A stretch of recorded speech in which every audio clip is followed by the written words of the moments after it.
All right, with you here on a Tuesday afternoon, I am Darren Smith. This is San Diego Sports Leader, the Mighty 1090, as we take you up until 3 o'clock. Of course, the story of the week is the NCAA tournament.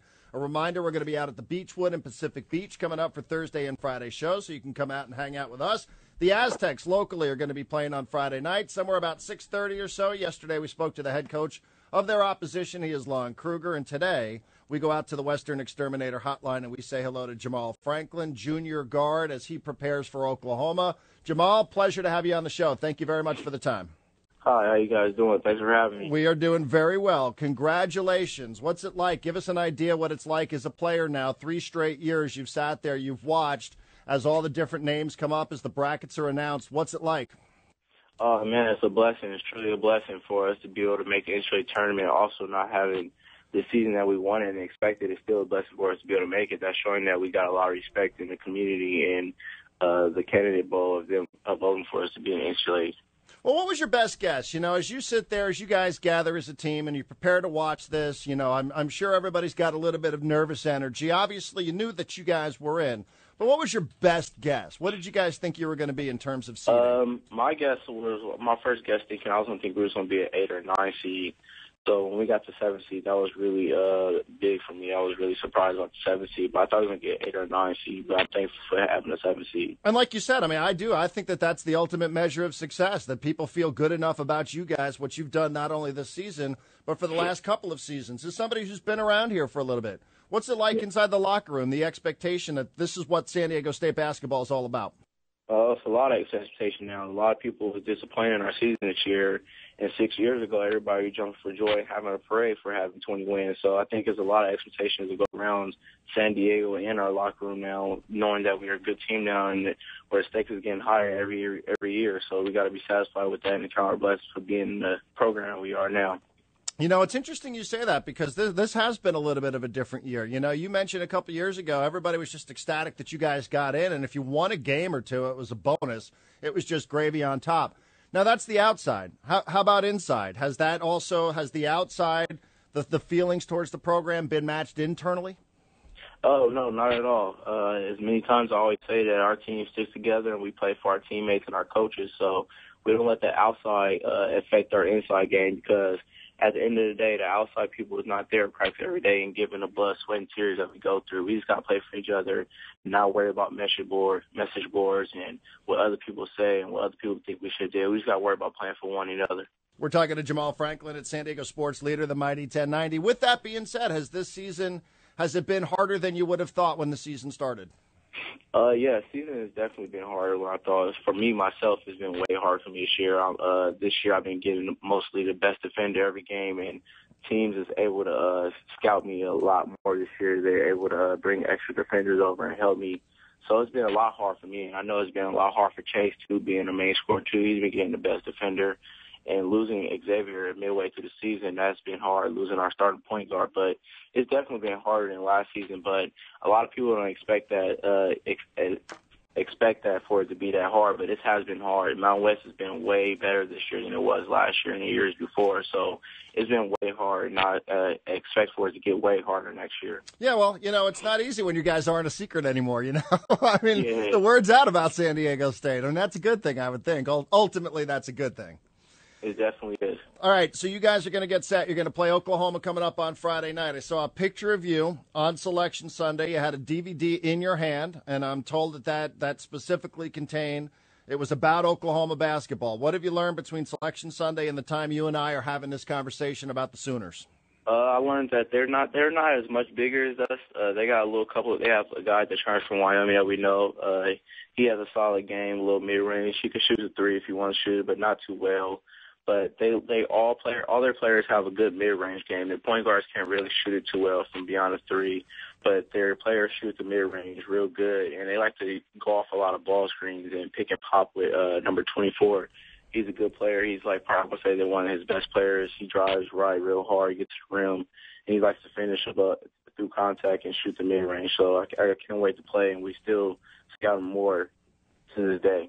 Well, how much would you have seen Oklahoma? I would assume, Jamaal, that you know, in the middle of everything that you're doing, paying attention to what's going on in the Mountain West Conference, whatever it is that you got going on with your schoolwork and such, I would think you're probably a college basketball fan. I mean, how many times could you say that you had seen Oklahoma play this year? I've seen Oklahoma play about 3 times this year, but 3 times out of the 30 games they played, it's not really that much. So it's kind of hard saying that I know them like I know a Mountain West Conference team. So it should be exciting, but at the same end, they don't really know us. They haven't seen us that much either. So it goes both ways. That's what makes NCAA March Madness so exciting. Do you try to, when you're watching film on a team like Oklahoma, a team like you said, it's not in the Mountain West, doesn't play on the West Coast, occasionally people see them from time to time on ESPN. Do you look for players like yourself? You know, when you're watching tape, do you try to see the teams that are facing Oklahoma and say, all right, that guy's got a little game similar to mine. Let me see what he did that worked or what didn't work. Yes, you do that, and you like to also compare them against teams that you play against to see how they play and what you did against teams that you played against that they played similar to, and see what worked for you and see what didn't work for you, and see what worked best for your teammates. Because at the end of the day, it's all about winning. So you don't want to always just look at what works for you. You got to see what works for everybody and which way is the best to win. We're talking to Jamaal Franklin at San Diego Sports Leader, the Mighty 1090. Are we going to go sleeves or no sleeves on Friday night? I'll definitely be in sleeves on Friday. No, you had a couple games where you didn't have sleeves, right? I mean, yeah, I had one game this year I didn't have no sleeves, and it was a little weird. I don't know why, but every time I put a San Diego State jersey on after I went long sleeves, I feel uncomfortable not wearing long sleeves. But in the summer when I'm playing basketball, I don't never wear long sleeves. It's just I think I would call myself a weirdo in that situation. Is there a particular reason for that, for wearing the sleeves? Because most players do not wear them. It's just a superstitious thing. I think I got real comfortable wearing the long sleeves at San Diego State, and it became my image. So I feel like when I don't wear long sleeves, it's kind of taking me out of my image and taking me out of my flow, my swagger I have for San Diego State. Now, do you have any preference for what uniform you will wear on Friday night? No, I have no preference. I just want to make sure we get this win. If it takes us wearing practice jerseys and we get that win, I'd rather wear a practice jersey, and I just want to win. You know, a lot of people my age, Jamaal, I'm a little bit older than you are, they look at some of these new uniforms that we'd see. Most recently, I'll give you an example, like Notre Dame, or people have looked at Oregon's uniforms, and they're like, God, those are awful. From your standpoint, since it matters more to you than it matters to me, as somebody who's in the college game, what do you think of some of the newer uniforms that we had seen different college teams wear?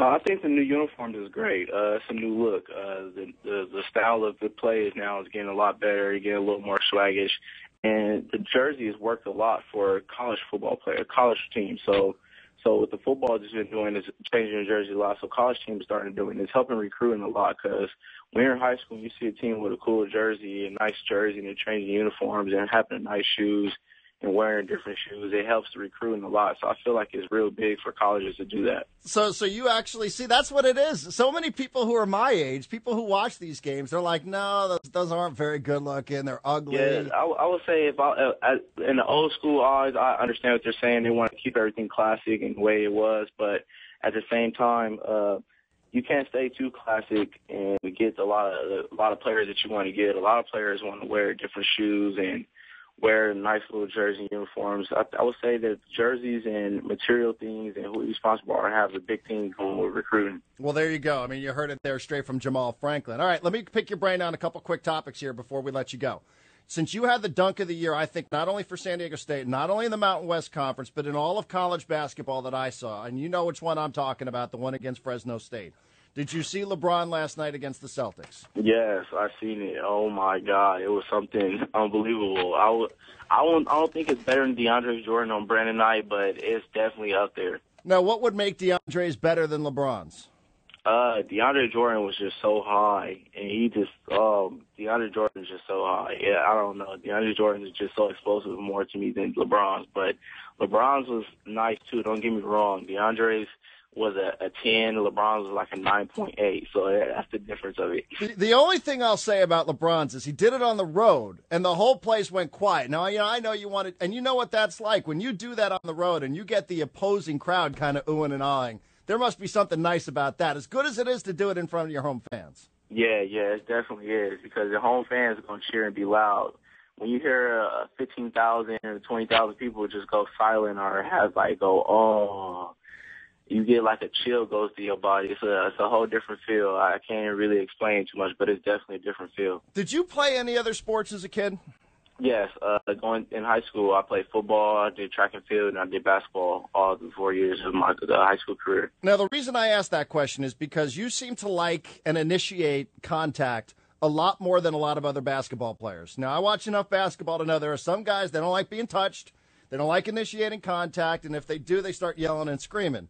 So do you have a little bit of that mentality? You mentioned as a football player, there a little bit of that, I enjoy the contact a little bit more than my opponent might. Yeah, I'm a fearless player. I don't never step on a court fearing any player ever if I ever play against, and I'm not a fear person of fearing to get hurt. So when I feel that people are just scared of contact, they're scared to get hurt. So contact is pretty much a thing that I've been playing with all my life going through football, and I think me playing in my sports helped me in everything. My football helped me with my aggressive and being able to play through contact and being able to like contact, and track has helped me from being timing and making me more explosive and faster. So every sport I did helped me. So I'm thankful for what me doing in high school, being in the 3 sports I was played. Now, you're going to a neutral court here in Philadelphia to play Oklahoma, and if you guys advance, you'll play the winner of Georgetown and Florida Gulf Coast. I think most people would probably expect you guys to play Georgetown, but we'll get to that somewhere down the road. So you're not going to see really a true road environment there. But I wonder, as somebody who plays much on the road, given what some of the fans say, how often do you hear what the fans say to you? Because they say a lot of things to you. Yeah, I hear fans definitely. I hear fans every time. I think I'm the most hated person in Mountain West Conference history, probably when it's on the road. But at the same thing, you got to be blessed about that, because that means if you're hated on by other teams, that means you're doing something right. Nobody hates on somebody that's not playing and doing nothing for the team. So at the same time, I got to look at it a good way. All right, but it's one thing to be disliked, and it sounds like you embrace that, that gets you going there. It's a little bit of fuel for you. But I brought this up a lot over the last week and a half or so. I thought, for me, that it crossed the line what was being said at Boise State, and I think people here in San Diego know a little bit of your background. They know a little bit about your home situation, your upbringing there with a dad who wasn't around. Does that cross a line for you? I mean, you're the one that's got to listen to that when you're at the free throw line. Did that cross any sort of line for you? No, I mean, at the end of the day, it's nothing I can do about it. I just got to worry about playing basketball and use it as a fire. And my teammates know what happened to me early in the year during the midway through the season, so it fired up my teammates. And by us losing that game at Boise State, it fired them up playing against Boise in the Mountain West Conference. So I was just thankful that my teammates know exactly what happened to me midway through the season with my father, and having us being able to energize and him being able to be energized off it and get ready to play when we play Boise and we beat them. So I'm thankful for it happened. I can't really do nothing too much. That's just being a student section. As student sections do it all around the country, I've got to make sure I'm playing on my game and not really worry about it. So, yeah, I mean, like I said, I took the position that I thought it was a little bit above and beyond. But, I guess it's your life, I mean, if you didn't take it that personally, I guess I'll still be of the opinion that I'm of. But I certainly respect the way you approach that. Yeah, I'm not saying I'm not taking it personal, but I do take it personal. But all I like to do is just drive and just play good. I mean, the better I play, the more they're going to be quiet and start trying to think of new jokes. So it's definitely personal mine and my mindset. But at the same time, I've got to worry about playing through it and just keep having my fight that I have and just keep playing. Well, hey, Jamaal, best of luck. You got Oklahoma coming up here on Friday night, and hopefully we're talking about 2 victories this weekend. You guys come back and live to fight another weekend. Thank you very much for the time. Thanks for having me. I appreciate it.